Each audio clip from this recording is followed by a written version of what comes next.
ओडिया घरे पौष मास को अंडीरा मास बोली कहीं कहुए। ओडिया घरे गोटे कथा अच्छी, पुष मासरे दुब भी कले ना।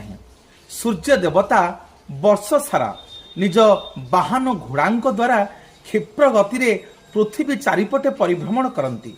जेतेबेले गोटे थर घोड़ा मानक प्रबल शोष होता है एवं शोष हवा बेले गोटे पोखरी निकटरे अटकी जाती सूर्य देवता एवं घोड़ा मानक खोली दियंती पानी पीवा पाई।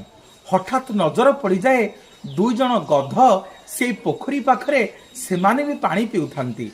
सूर्य से गध मानक साहाय्य पृथ्वी परिभ्रमण करने पाई आरंभ करती एवं गध आउ घोड़ा भितरे तांकर गति होची गधर गति सबुठारु मंथर।